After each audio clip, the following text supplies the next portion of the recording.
Hey folks, Matt Lange here.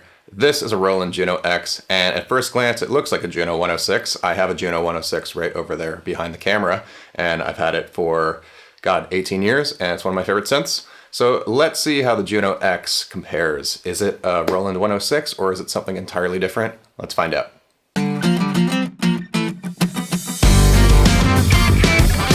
When you first boot up the Juno X, this is the first sound you get. It's called Juno X Synth 1. Let's go through another preset. Here's Juno X Lead. And let's go through one more, Juno X Brass.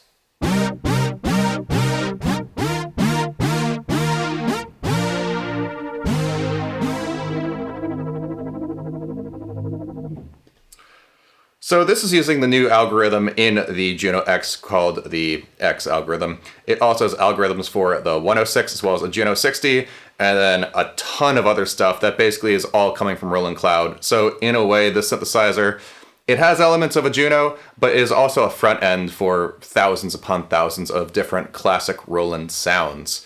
But let's check out some of the Juno 106 presets out of curiosity because I love a 106.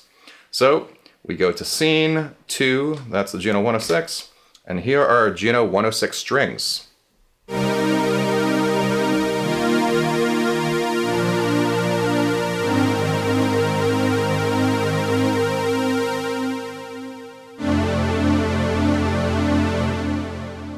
And it sounds 106-esque. Does it sound exactly like a 106 to my ears? No. But let's keep going. Let's try a different one. This is Juno 106 Pad. Let's try that same chord progression.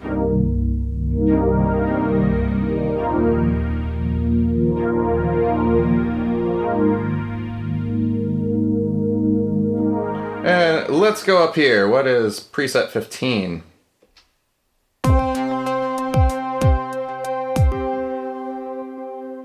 I have never heard a 106 do that, ever.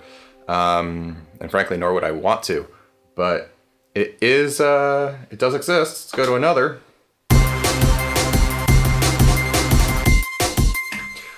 That is kind of on the nose, because the 106 is very responsible for a lot of sounds in drum and bass, particularly the classic Reese bass. So that was interesting. Let's try the Juno 60. So now we're going to go Scene 3, and let's do preset 1. Juno 60 Pad.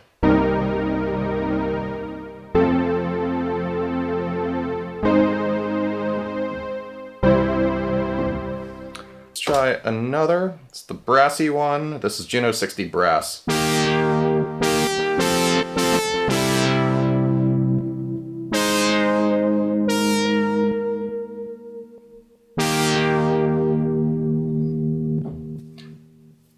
Sounds like a classic brassy sound, and let's see if this has the same drum stuff if you go to the upper presets. It's called Psytrance iArp, so I'm guessing it does.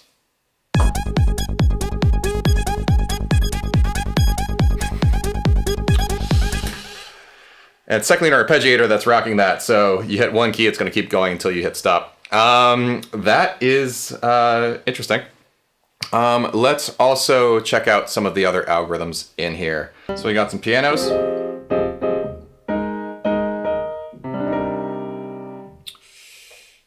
Here's PRX, another Roland Cloud algorithm.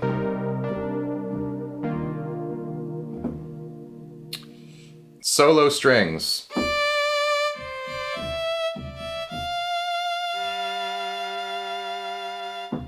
AX Jazz Scat.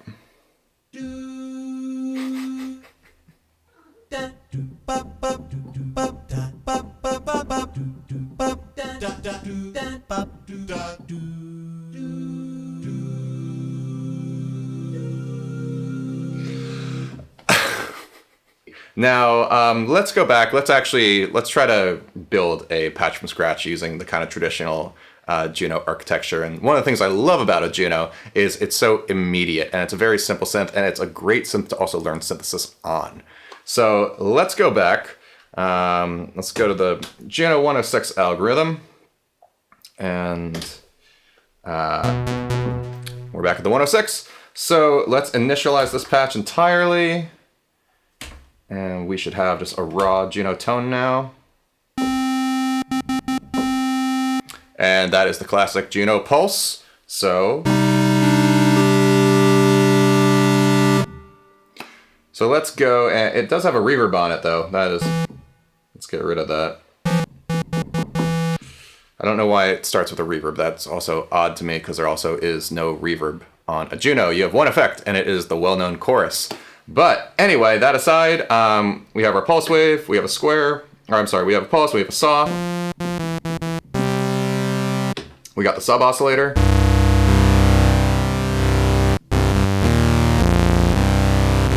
And some noise.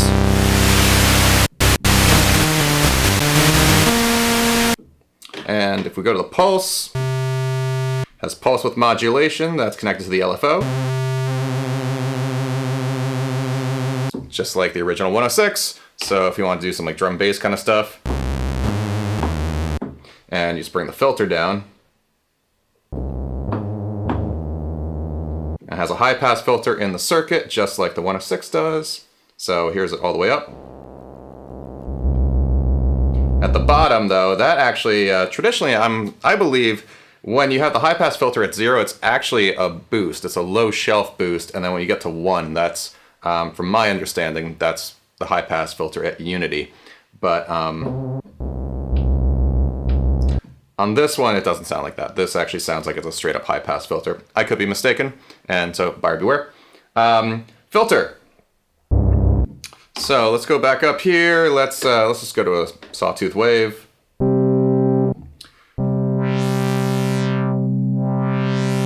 It's a pretty traditional Roland sounding filter.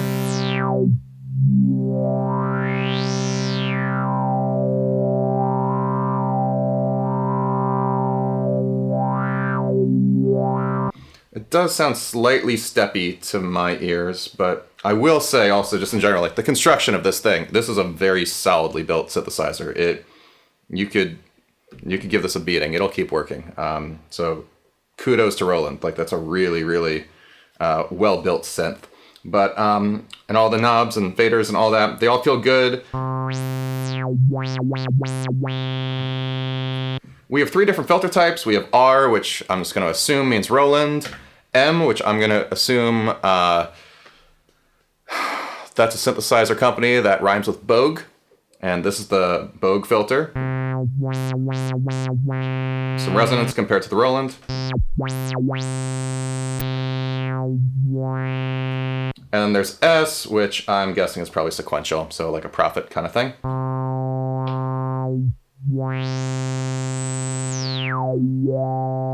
And you really hear the difference with a high resonance setting. So that's sequential with resonance all the way up. Moog. Roland. And so the Roland's the most resonant of them all, but you can hear how the resonance shifts depending on which filter you're on. You have your basic envelope section, and this is very similar to the 106, where you have one envelope and you can assign it to the filter and the amplitude, or just the filter. And the amplitude could also be triggered by a gate. So let's start playing with this. Because this is a digital synth, you're going to have to reset the sliders every time, because if you pull up a preset, it's just going to remember the preset position of the sliders, not the physical location of them. So it's important to pull them all up. And let's take that resonance down, and let's put that filter all the way up for the time being. So nice long attack, nice long release. This should be, a pad.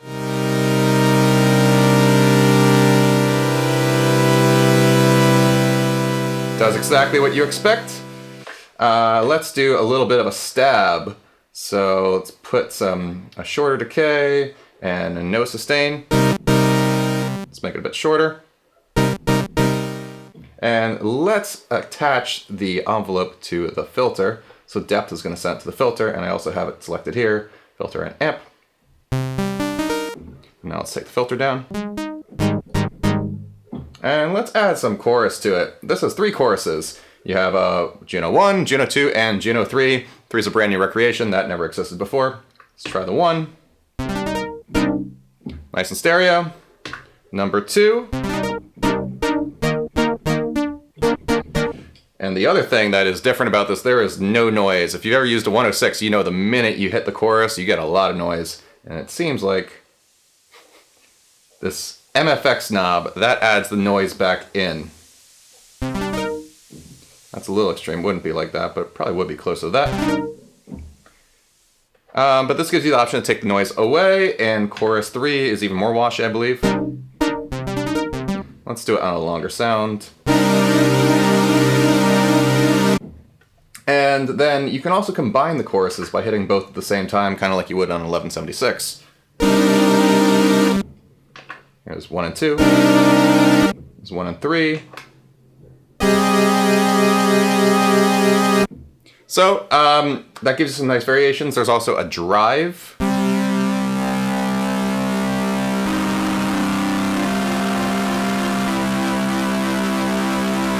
And that doesn't sound bad. Let's open up the filter.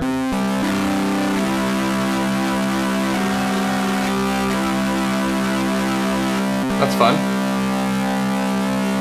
When you drive it that hard, the filter doesn't do a whole lot at that point, and that's to be expected. Let's bring the sub. And let's make a bass sound. So let's drop the octave a little bit. We got the sub up. Let's bring the filter down.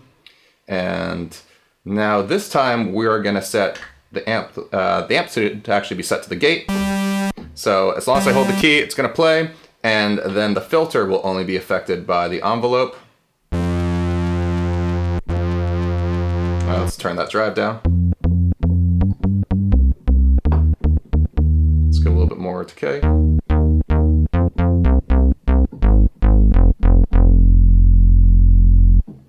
So that all sounds, pretty good, and that is that's functioning like a Juno. We do have an arpeggiator, so let's see what happens when we trigger that. Let's check out the Juno X real quick, because this is a new algorithm exclusive to the Juno X synth. This does not exist in Roland Cloud, so this is the one thing that is totally exclusive to this synth. So raw Juno X, it sounds slightly different than the 106, very slightly, but the more important thing, and really the only really distinctive thing in the Juno X algorithm itself, is the pulse wave. It's not as easy to assign LFO modulation to, but you have manual control over the pulse width of the pulse. If you hit supersaw beneath PWM and mod, it turns the pulse into a supersaw. So you can do your JD 8000, trance pads like this or whatever. Let's just make a quick pad real quick.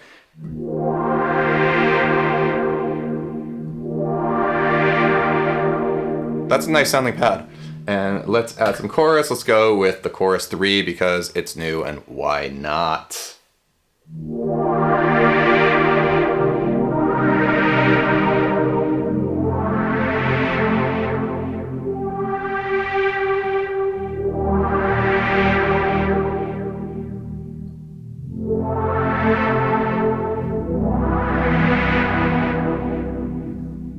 That is a nice lush pad. I like that quite a lot. Let's just add some LFO modulation to the filter just because it is fun. Let's play with the rate.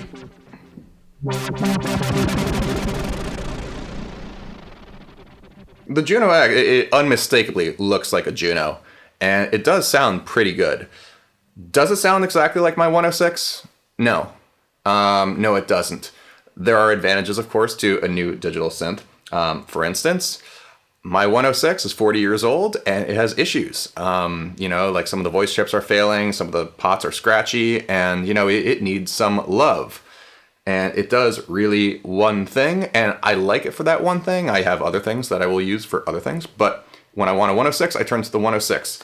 The Juno X looks like a 106, and it's got some 106-esque things, but in my eyes, this is much more. This is like it looks like a 106, but it's really a workstation in 106 clothing. Between all the different algorithms that it's gotten here and, all the stuff that comes from Roland Cloud, and this really is like a greatest hits machine of what you would find on just Roland's classic, what their history is, their legacy, and all that. Would I get one over a 106?